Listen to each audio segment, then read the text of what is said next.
Programa Arte de Viver.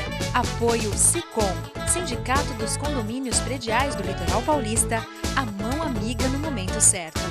E Santini Ortomolecular, terapia de reposição de oligoelementos via derme para o seu equilíbrio físico, emocional e metabólico.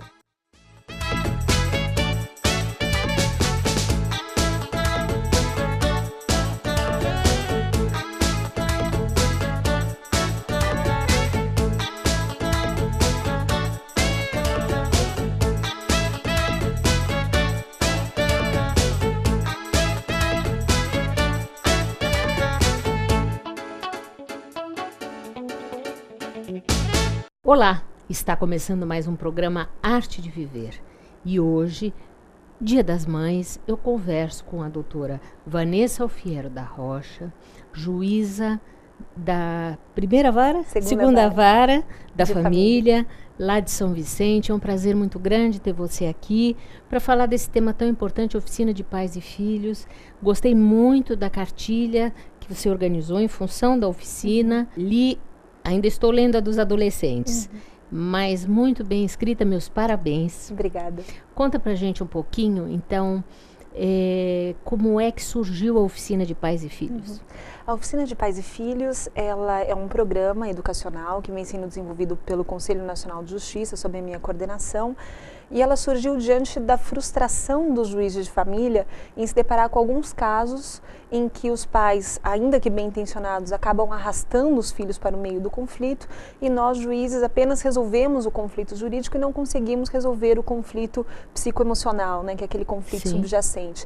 Então, dessa frustração, começaram os trabalhos visando encontrar uma forma de se lidar com esses conflitos psicoemocionais e nós percebemos que nos Estados Unidos e no Canadá, esses países já usam esse programa de oficina de parentalidade, como lá é chamada, e os pais que apresentam algum tipo de conflito jurídico relacionado à reorganização familiar são encaminhados para esse programa e lá eles são orientados sobre os efeitos negativos dos seus conflitos para os filhos e sobre tudo o que eles podem fazer para ajudar os filhos a superarem essa fase de reorganização familiar. Sim, então essa oficina de pais e filhos é destinada tanto a pais quanto às crianças. Sim, nós submetemos a oficina tanto os pais que apresentam algum conflito jurídico relacionado à reorganização familiar. Então, quais seriam esses conflitos? Ação de divórcio, ação de separação de corpos, ação de guarda, ação de modificação de regime de visitas e também os respectivos filhos de 6 até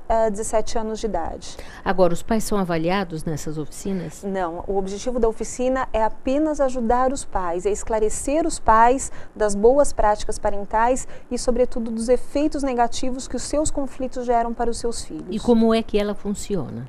Nós encaminhamos os pais para uma sessão da oficina, ela dura uma única sessão com 4 horas de duração. Em São Vicente, ela funciona no Centro Judiciário de Solução de Conflitos e Cidadania, que não fica no fórum, é uma casa bonita, arborizada, não tem aquela cara de repartição pública. E os pais são encaminhados para lá, juntamente com os filhos, e todos os integrantes da família vão para a mesma sessão. Até para que eles tenham a noção clara de que, a despeito do divórcio dos pais, os pais devem continuar unidos, pensando no bem-estar dos filhos. Como eu sempre digo no consultório, existe ex-marido, ex-mulher, mas não existe ex-pai nem ex-filho, não é verdade? A proposta é esta, é unir os pais para que eles tenham essa concepção e possam ajudar os filhos. E como é que você avalia o resultado dessa oficina, Vanessa?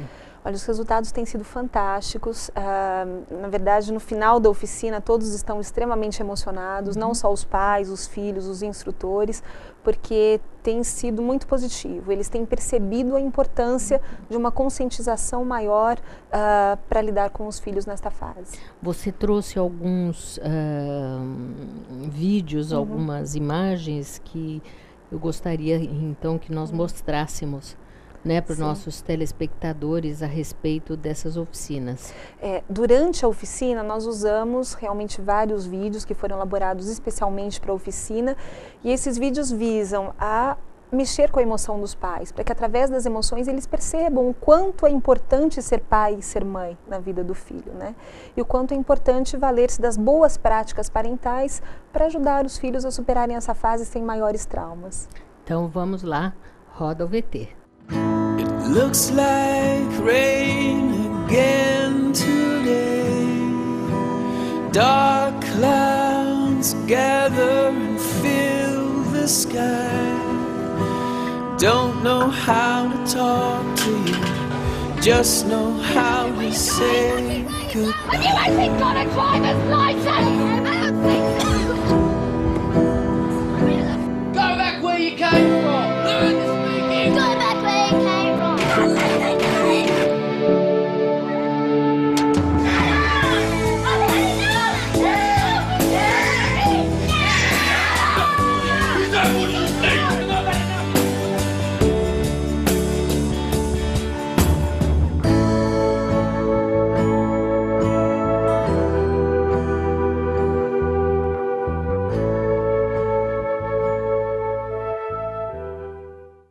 Realmente é muito interessante, né? A gente vê que tem muitas coisas que nós podemos mudar através da nossa prática diferente. Verdade, é essa a proposta do Poder Judiciário, é se humanizar para prestar uma tutela jurisdicional bem mais humana, bem mais empática, com compaixão, para que as famílias tenham realmente um pouquinho mais de paz em suas vidas, né? Bom, mas vamos falar mais no nosso próximo bloco. Ouça agora uma dica do Dr. Rubens Moscatelli, presidente do SICOM, Sindicato dos Condomínios Prediais do Litoral Paulista. Dr. Rubens, a Baixada Santista está sofrendo uma epidemia de dengue. Como lidar com as licenças médicas? Existem limites para as faltas abonadas? A questão das crises epidêmicas na parte de saúde pública deve ser objeto de constante preocupação, não apenas do síndico, mas também de todos os moradores, fazendo a sua parte, por exemplo, no caso da dengue. Abrir o domicílio à visitação dos agentes da dengue, utilizar aquelas dicas que são veiculadas na televisão, no sentido de evitar água parada, água limpa.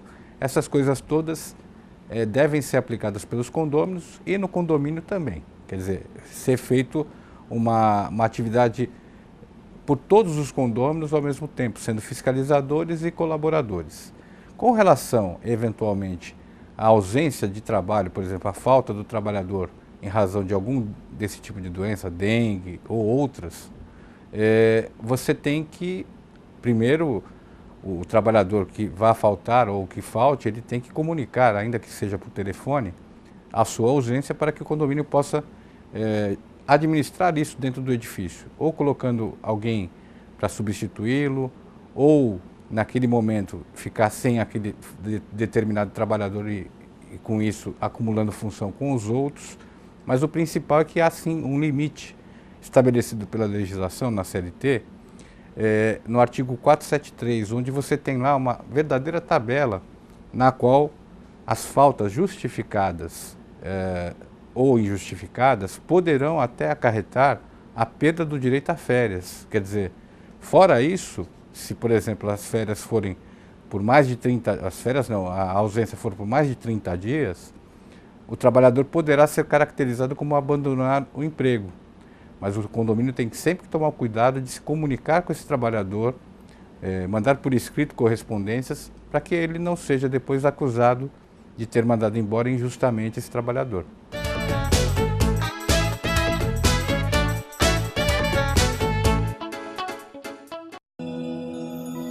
No universo, tudo está em movimento. No espaço, o tempo é marcado pelo ritmo dos astros. O céu e a terra devem se mover em sincronia, para que a harmonia se faça presente em nossas vidas. Escola Santista de Astrologia. Cursos e atendimentos. Telefone 3284-9714.